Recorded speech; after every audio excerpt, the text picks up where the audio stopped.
O jogo é daqui a 1 mês e meio, quase. Não tem justificativa. Eu nem sei se essa decisão é do técnico.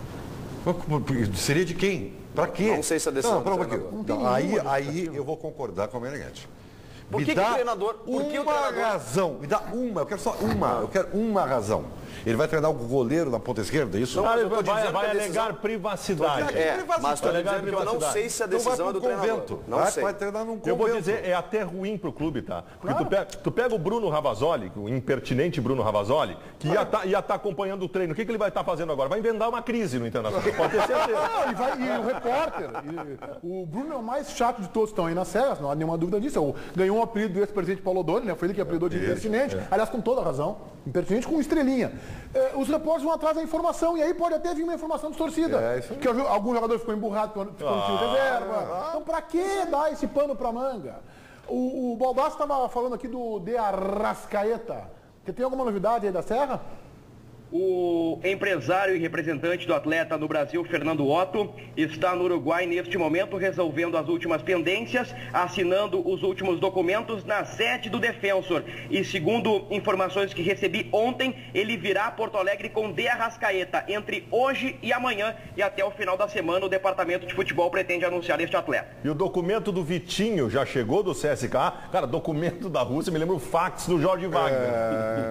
É verdade.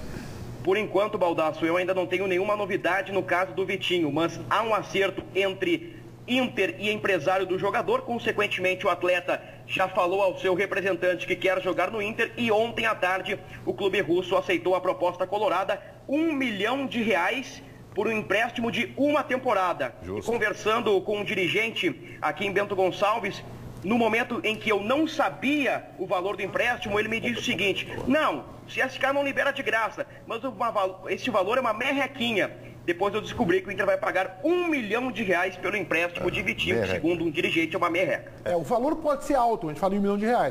Agora, se o Vitinho der a resposta que a gente imagina que ele possa dar, o jogador vem, não sei se é merreca, mas um valor bem acessível. Meneghete, essa pra mim é uma das principais contratações do futebol brasileiro na temporada que está começando.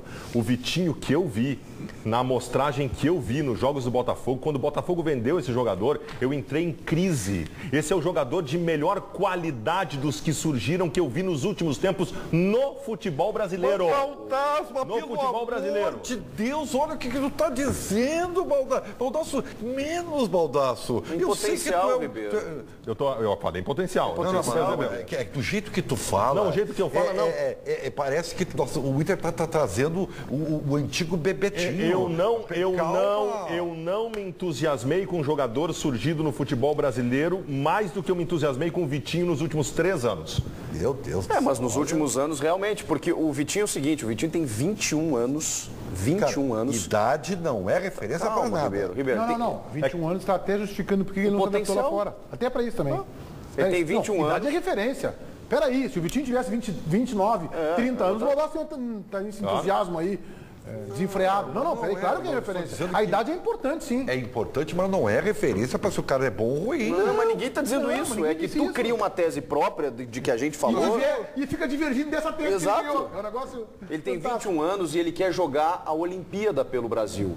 E ele já foi de seleção de base e ele quer jogar os Jogos Olímpicos. É um argumento positivo. O argumento real é que ele não deu certo no CSKA. Deixa eu concluir, por favor, obrigado. Ele quer jogar os Jogos Olímpicos que vão ser realizados no Rio de Janeiro ano que vem, por isso ele quer estar mais próximo do treinador, quer ter uma vitrine melhor que o Internacional. E a informação é essa. O CSKA já aceitou a proposta, o jogador também. Resta um documento, apenas uma documentação para o Vitório Pifra anunciar. O que não é referência é não ter dado certo num lugar tão diferente quanto a Rússia. Isso sim não é referência. Legal, Roberto, tu até ganhaste uma informação aí que tu não estava sabendo, né? Que a Olimpíada vai ser do Brasil ano que vem. Isso é muito legal nessa tese do Chico aí, informativo, tu ganhasse essa informação. Você legal, sabia né, que Porto Alegre está se candidatando a ser uma das sedes do futebol da Olimpíada?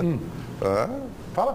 Porto Alegre está se candidatando a ser uma das sedes do futebol. Sabe por que Porto Alegre? Por quê? Não falei pra você. Tu sabe que... óbvio, sim. Claro. Essa informação tem 1 ano e meio. Fecha daí, Bruno Ravazoli, que está de folga hoje à tarde. Pois é, Meneghetti, praticamente isso, já que a atividade será com portões fechados, eu trago um pouco do que aconteceu ontem à tarde na Associação Jeremias sob uma forte chuva. Então a gente pode acompanhar algumas imagens desta atividade. O técnico Diego Aguirre dividiu o grupo de jogadores em dois lados do campo. De um lado, aqueles atletas que tendem a ser titulares. 12 jogadores de linha trabalhando, divididos em 3 grupos de 4. E 2 goleiros. O que acontecia dentro deste retângulo? 2 equipes se enfrentavam e elas podiam acionar os atletas fora do retângulo como se fosse uma jogada lateralizada. Dos 12 jogadores de linha que participaram desta atividade, 10 devem ser titulares. Eu até estou dizendo na Rádio Bandeirantes que já houve um primeiro indicativo de time, embora seja uma interpretação somente minha. Alisson, Léo, Hernando, Paulão e Fabrício, Newton, Williams, Arangues e D'Alessandro, Nilmar. Aí, 3 jogadores por uma vaga. Sacha, Valdívia e Alex. Os demais jogadores fizeram a mesma atividade, só que do outro lado do campo, jogadores do Sub-23 e também Wellington Paulista, Rafael Moura e o zagueiro Jackson, que já foi liberado para acertar com o Palmeiras. Uma outra possibilidade de time é Newton com o Arangues ao seu lado, aí Alex ou Valdívia entrando no meio campo. Algumas possibilidades, Meneghetti. Infelizmente, hoje à tarde não poderei entender quais são os conceitos táticos, técnicos e também qual será o posicionamento do Arangues, que é a minha principal dúvida. Onde vai jogar o chileno? Se ao lado do Newton ou talvez como um terceiro homem de meio campo. Você lembra do Monteiro dos Vinhedos? Vale dos Vinhedos? Do estádio da Monteiro dos Vinhedos. Sim. O Bruno, tem um poste do lado da entrada da imprensa. Dá para subir por ali, tá? Estou te dando um recado. Deixa comigo, Ribeiro. Vai fazer o seguro de vida, pô. Eu ia dizer. Sim. Boa folga aí. A minha recomendação é o seguinte: vá até o Vale dos Vinhedos, a boas vinícolas, faça um passeio agradável e depois à tarde você pega um bruxo do time ali, um reserva, que te dá tudo de mão beijada. Um abraço, Bruno. Valeu, Meneghetti. Prometo levar um vinho a todos aí da bancada, principalmente para você. Um vinho a todos? Um vinho para todo mundo. Uma taça para cada um. Fica de bom tamanho. Um para todo mundo não vai dar certo, vai dar briga aqui, hein? Um abraço, Bruno. Abraço, Meneghetti. Bom descanso aí no Vale dos Vinhedos. Que lugar maravilhoso. Ô, Meneghetti, olha só, o gerente da Pixie Club, que foi o local onde o Dida e o Jorge Henrique fizeram a festa, assistiram o show da Valesca Popozuda, ele entrou em contato com a nossa produção e traz uma versão dele, do fato, diz que acompanhou pessoalmente esses jogadores, que eles não tomaram uma gota de álcool, disse que há umas 3 semanas o Dida já tinha ido lá, também tomou só água e que nessa festa eles ficaram apenas 2 horas. É a versão do gerente da Pixie Club. A casa não pertence ao diretor jurídico do Inter? Sim, Marcelo Castro. E mesmo assim, o Internacional puniu os jogadores porque tomaram água mineral sem gás, é isso? Eu acho que foi pelo... Só 2 horas? É isso? As informações são divergentes dessas apenas 2 horas na festa. A casa do diretor jurídico do Inter, seu presidente Vitório liga lá pro diretor jurídico, escuta aqui, como é que foi a noite dos caras lá? O que fizeram? E as músicas eram boas? Era uma porcaria. Então quem viu o show da Valesca eu vou punir. Pronto. Vem cá, alguma coisa... Isso é fácil, né, de checar, né? E aí agora o gerente vai dizer que não, tomaram água mineral. Claro, ele não quer perder o público, né? Senão outros jogadores que vão lá amanhã depois, não só do Inter, de outros clubes, também vai vazar tudo como vazou.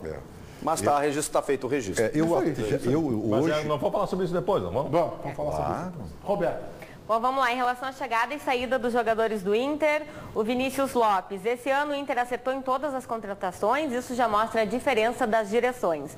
O Rafael Souza, o Inter está muito forte, só depende do trabalho do treinador.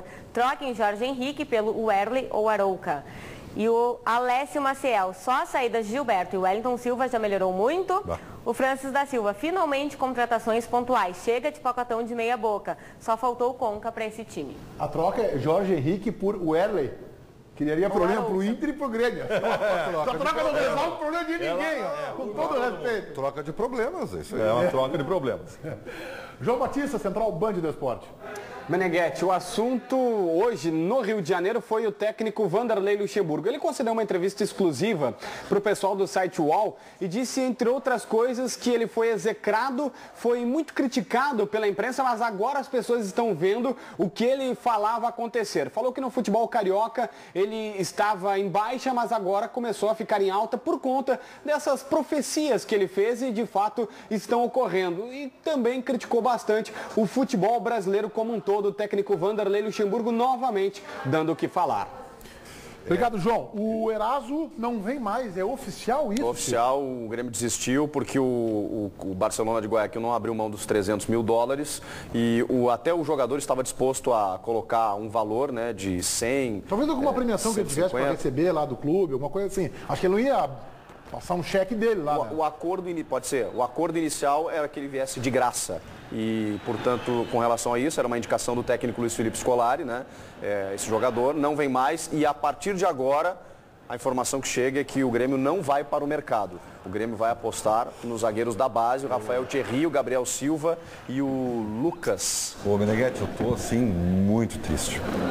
Eu quero dizer, porque eu lamento muito, porque segundo me informou o meu colega e amigo Fabiano Baldasso, o Grêmio está perdendo um zagueiro de seleção que iria, revolucionar o sistema defensivo do Grêmio. O Fabiano Baldasso, tô lamentando eu disse ontem, inclusive, que eu nem sei se ele daria certo. Aliás, eu até acho que não daria. Agora, o referencial em relação a ele não é ruim. Não é ruim. Uma pergunta para ti, Berto. Acha que o Paulo Pelaipe, para ti, é uma referência assim, de quem conhece o futebol ou não? Sim, ele conhece muito futebol, mas ele ele também erra. Não, todos. Quem é que não erra? Mas quem não erra? Tu vai apontar uma pessoa aqui entre nós que não erra também. Então é o seguinte... Meneghetti Ribeiro não viu nenhum jogo. Peraí só um pouquinho. Eu vou chegar lá, Baldasso.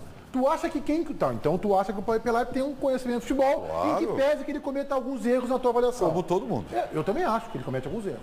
Muitos, inclusive, todo mundo que está no futebol erra muito. Segunda pergunta, tu acha que quem conhece melhor o Eraso, tu ou o Paulo Pelaipe? O Paulo Pelaipe, não há dúvida. E por que tu não te baseia na opinião dele, então? Porque eu não posso me basear só na opinião do Paulo Pelaipe, né? Quais são as outras opiniões? No que mais tu te baseia? Aí tu tem que ter mais eu ouvi subsídios, né? E li vários depoimentos sobre o Mas tu viu ele jogar já o Eraso? Eu vi uma vez jogar, nem me lembro muito bem.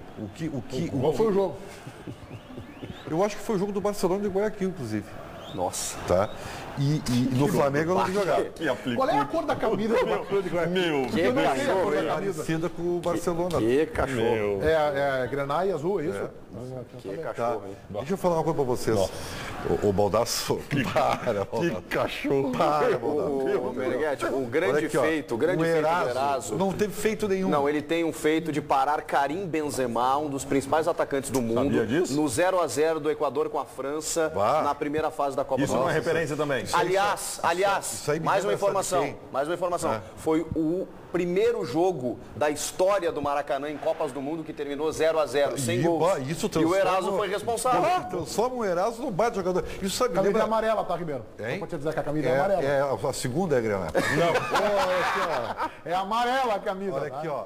É amarela. E a do Barcelona não é amarela. Esse negócio de parar o Benzema me lembra de uma questão folclórica. E, aliás, não que não tenha sido um bom jogador, aliás, o cara é muito legal, tá? Ele é central ou ele é pelo lado esquerdo? Ele é canhoto. Não, mas ele joga... Ontem tu falasse que ele era destro, né? Ontem tu falasse que ele era destro. Aí tu não vai errar. Aí não tem como tu errar. Não. Alexandre Pretzel não. Essa não. Num dia o cara joga pela direita, no outro pela esquerda. Ele joga aqui no central ou quarta zagueiro? Ele joga nas duas posições. Nossa. Fala, Ribeiro, quem tu lembra? Eu vou falar assim. Aí eu me lembrei o seguinte, lembra do Márcio Tigrão? Pois é, só que grande amigo. Só que o Márcio Tigrão não foi titular de seleção nenhuma. Porque num jogo ele parou o grande Romário. Não é referência pra nada esse negócio de parou o Benzema. Mas aí nada é referência, né? Tá na seleção, não é? Ele ser jogador de seleção não é referência, ele ter sido contratado pelo Flamengo não é referência, ter parado o Benzema não é referência. O que é referência? Se tu não sabe nem como é que ele joga. Nós estamos discutindo um cara que não vem, então, porra. O presidente Vitório Pífero fala sobre qual a medida disciplinar foi tomada em relação aos jogadores Dida e Jorge Henrique. Já foi tratado internamente, já foi equacionado pelo vice-presidente de futebol.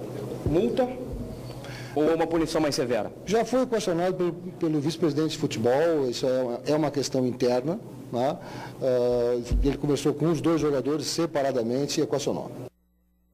Bom, vamos recuperar a informação, Chico. Os dois jogadores que a gente está fazendo referência, o Dida e o Jorge Henrique, foram numa casa noturna. Foi nessa semana isso, né? Isso, hoje é quinta-feira, foi na terça. Terça-feira.